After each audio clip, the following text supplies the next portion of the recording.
Today on Pilgrim Radio's His People, John Gullett on his evangelistic tattoo ministry. And again, she told us all of that history about herself in just 5-10 minutes because we complimented her tattoos and said, is there a story behind that? John Gullett, next.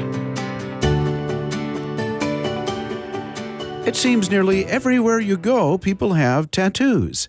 Anglican minister Reverend John Gullett says a person's tattoo can be an entrance to a deep conversation.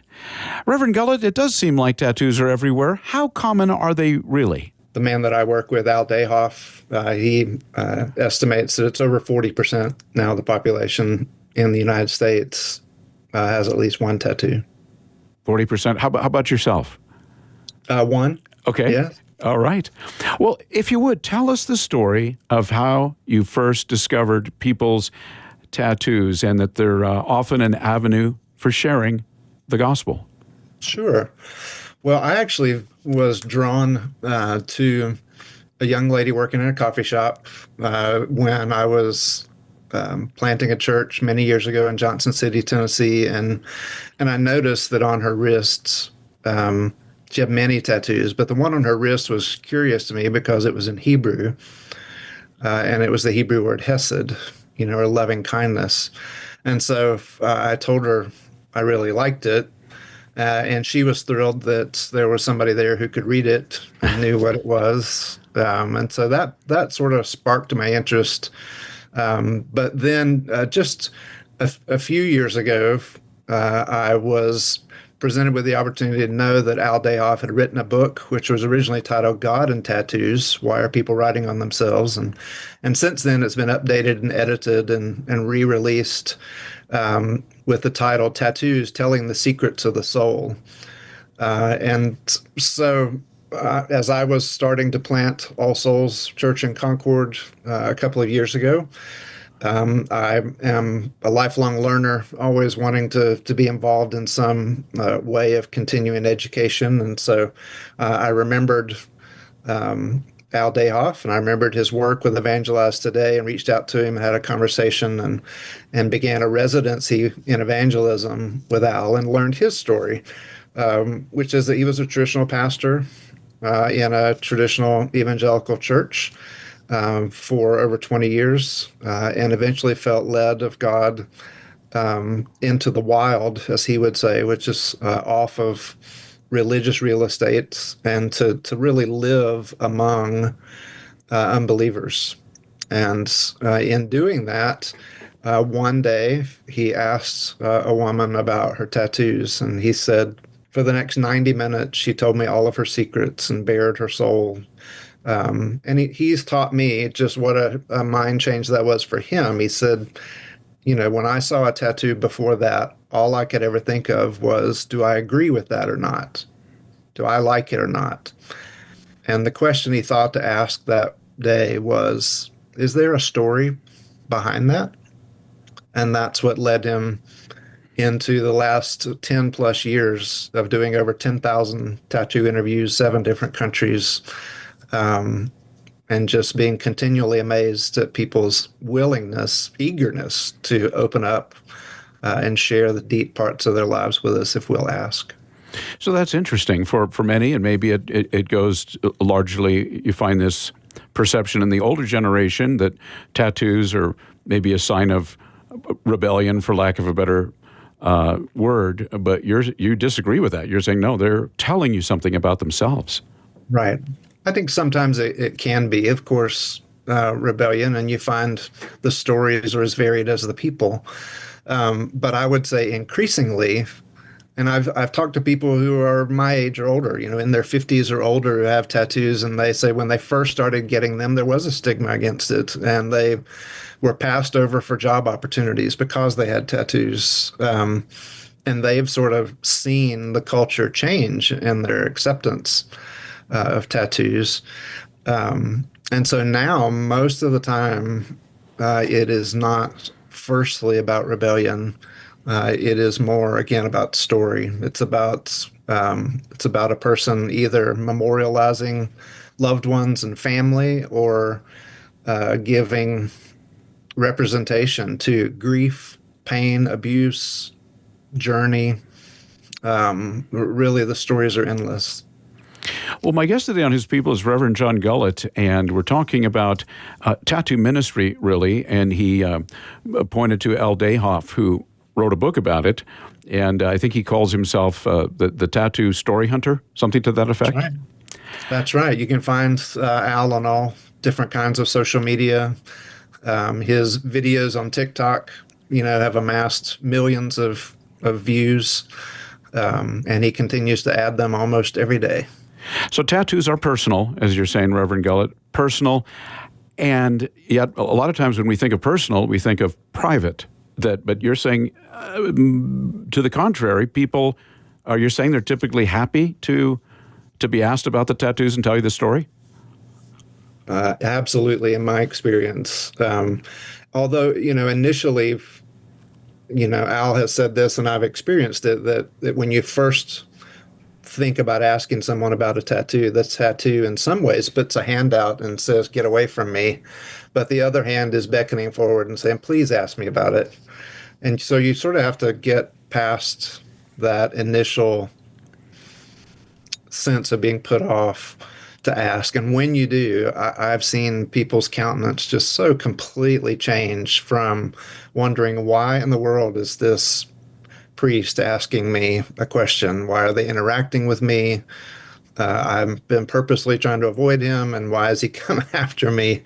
And when I compliment their tattoos and say, "I really like that. It's really beautiful. Could you tell me about it?" The countenance completely changes, and I've found that it's a way to have deeply intimate conversations with strangers almost immediately. And before, when I didn't think to ask about tattoos, I would have told you I don't think that's really possible anymore in the 21st century in America. People don't want to open up like that. But I'm finding I think they do if we can see them and ask good questions. Well, you've told us a story about the young lady or the lady at the coffee shop earlier. Can you share maybe another story or two? Oh, sure. So when I first started a year ago with Al, my family was out at a restaurant, and I was even sharing with my wife, Jenny, about what I was learning. And this has been duplicated now many, many times in the last year. And she was saying, "Well, do you just ask people? How do you do this?" And so I noticed that our server had tattoos. And so I thought, well, I'll just show you right now. So I asked our server about her tattoos. And she just lit up. She was more than happy to start talking to us and tell us. And we noticed one in particular on her neck was a large one. It had the letter K and the number 6. And so we asked her about that. And she said it was in reference to a boyfriend. His name started with the letter K, and then the number 6, she said, was that I had his 6. I had his back. And she said that means I knew him. I could see him. But she was referring to him in past tense. And yet the whole time she's talking to us, she's fingering a cross on her neck. And so when we asked a little more about it, I said, "It seems like you're referring to him in the past tense. Did something happen?" And she said, "Yes, he was involved in a triple murder suicide." And she said, "We were involved in some bad things." Turns out she was there. She's the only person that lived from that scene. Everybody else in the apartment was killed. And because it had to do with drugs, she was arrested. And so now we're really fascinated, right? Yeah. You lived through this, and here you are, this happy, smiling, joyful person fingering a cross on your neck, right? And so my wife Jenny had the idea of asking, "How did you get from here, from your neck, to here, this cross over your heart?" And she said, "Oh, I want to tell you, I need to go take care of this other table. I'll be right back. Don't leave. I'll be right back." And she came back and said that the judge gave her a choice of treatment options. And one of the choices was Catholic Charities. And she said the nuns there introduced me to God and told me about Jesus. And she said, I've been sober for 3 years and it turned my life around. And again, she told us all of that history about herself in just 5, 10 minutes because we complimented her tattoos and said, is there a story behind that? And you have obviously, that's been repeated numerous times. Yeah, almost every day that I'm out in public, they're once you start noticing them, they're everywhere.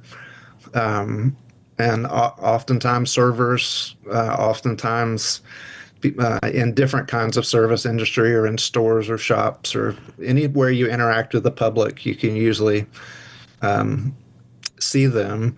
And oftentimes you'll notice like people, when you compliment them, they touch them, they rub them.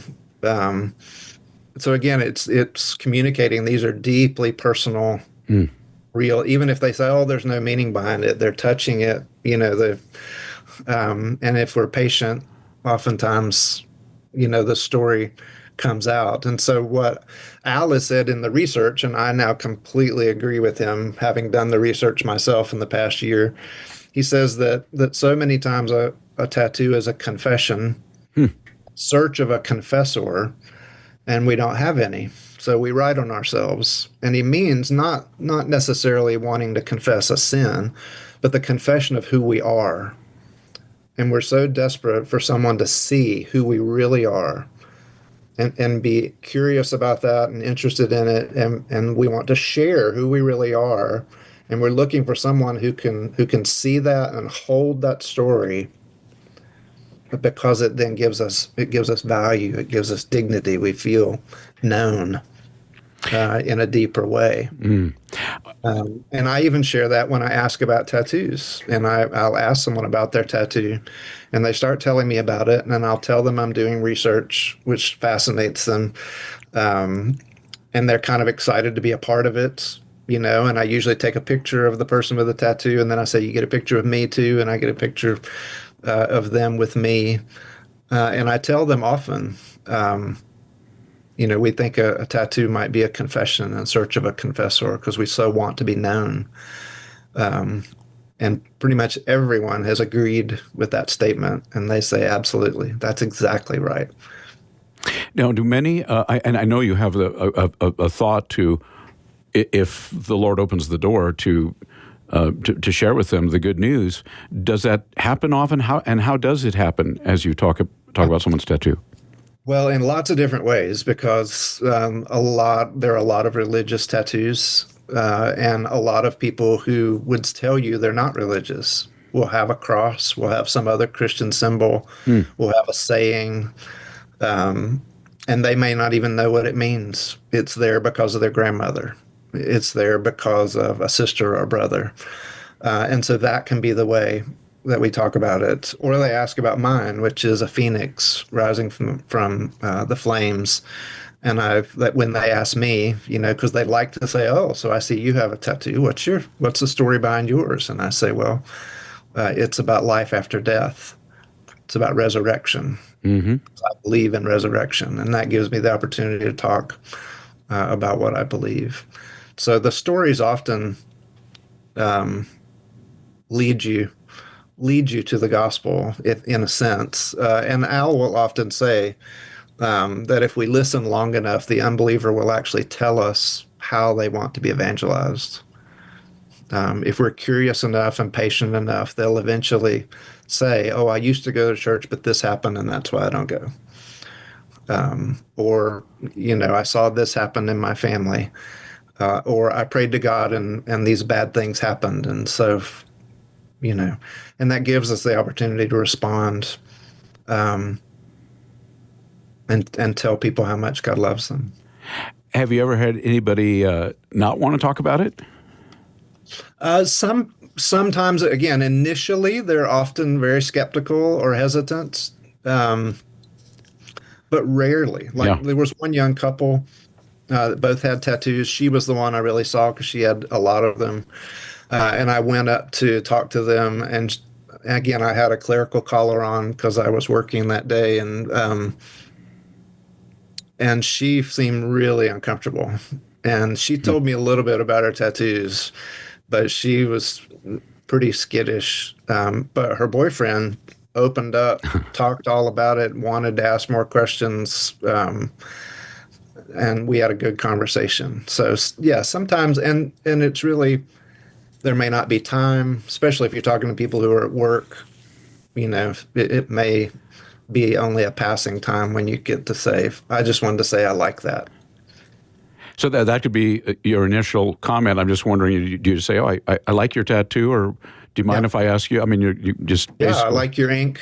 I really like your tattoos. That's really beautiful. Um, and again, for me as a pastor who is laying claim to a community, trying to Mm. establish a new church, I just think the people that I interact with tattoos, especially when they're at work in the community, they're my parish. They're my people. And so I go back to say hi to them. I go back to check on them. And so even if it initially is just, oh, I like your tattoos, and they don't have time. I don't have time for any other conversation. When I go back, they remember. Do you use this approach in your own church? I mean, in a way to get to know the people that come to All Souls Anglican in Concord. Sure. Yes, because we have, people in the church who have tattoos. But another way is also that when I'm with them, when I'm with people in my church out in public, I ask people about their tattoos with them beside me, which is a way of teaching them, because when I talk about it, it can seem, okay, that still just sounds weird. How does it not feel weird? Hmm. And so I just do it with them, and with them beside me and engage them in it as well. And they really love it. That really, in a sense, sets them free to feel like, oh, I could do that. Well, my guest today, Reverend John Gullett, and we're talking about his tattoo ministry. He is an Anglican priest, and he currently leads All Souls Anglican Church in Concord, North Carolina. And you have something called a residency in evangelism and tattoo research. I think you alluded to it earlier, but tell us about that. That's probably the first time a lot of us have Yeah. heard something like that. Yes. So the organization is called Evangelize Today, evangelizetoday.com. And again, Al Dayhoff is the executive director.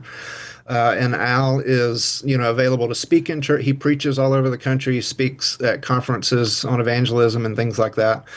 He's published quite a number of books now. But one other aspect of the ministry of Evangelize Today is to do evangelism residencies with pastors.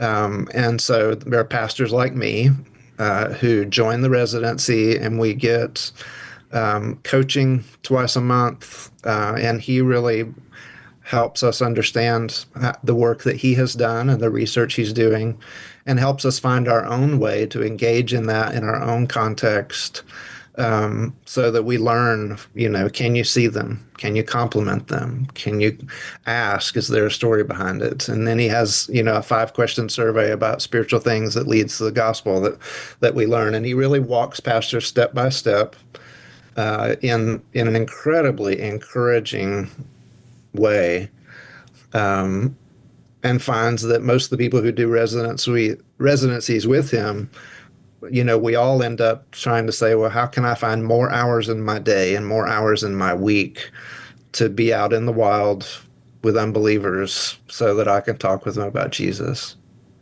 And you mentioned being out in the wild, and I can't help but to ask you, you hosted a conference a few months ago called Mapping the Wilderness, Right. an evangelism conference. Tell us about that and how that might connect to tattoo ministry. Right. So that was a conference where we had Al Dayhoff come. He was our speaker. And it was people from our church and other Christians in the community coming to learn again about this work of tattoo research, to hear stories that Al can share about his own work. And then one of the things we did was to invite some of my friends that I've met in the community who have tattoos, to invite them in, and we interviewed them in front of the people who came to the conference so they could really see how it's done. There was also a simultaneous event at Independence Harley Davidson in Charlotte, and so we did a Zoom call, into the folks who were at the motorcycle events, asking people about their tattoos, and those were people who had been trained already by Al. So it was a really wonderful time of not just talking about what this is, but what does it really look like to do it? How do we do it? How does it become natural to us to engage with unbelievers in this way? So certainly to go to a motorcycle event like that, you would have a tremendous amount of opportunities to talk to people about their tattoos. That's right. And Al has been discovering that there's some connection between motorcycles and tattoos that probably is older than the increasing popularity of it. It would be my guess. What's the connection? What connection is that? We're still exploring it. Okay. It may be that sense of people who are drawn to motorcycling, want a sense of freedom, again, sort of taking charge of their own lives in ways that are a little different than other folks, perhaps. But they're certainly everywhere. Walk into any motorcycle dealership, and usually all the staff is covered in tattoos. The mechanics are covered in tattoos. And it's as we say, a target-rich environment, to do that research. Well, can you give us some encouragement, some motivation, maybe it doesn't sound as daunting. I've done a number of discussions about evangelism, and people are always typically shy to share their faith, but this is a little different. And Sure. Yeah, my encouragement would be give it a try. Just, can you see them? Can you compliment them? I like that. That's beautiful. Can you ask? Is there a story behind it? And in our minds and in our hearts, it's shifting from listening to respond, because so often we're taught, and well-meaning teaching has taught us that when we're talking to an unbeliever, we need to be listening to sort of their view of the world and thinking, how are we going to share with the gospel? How are we going to respond to them?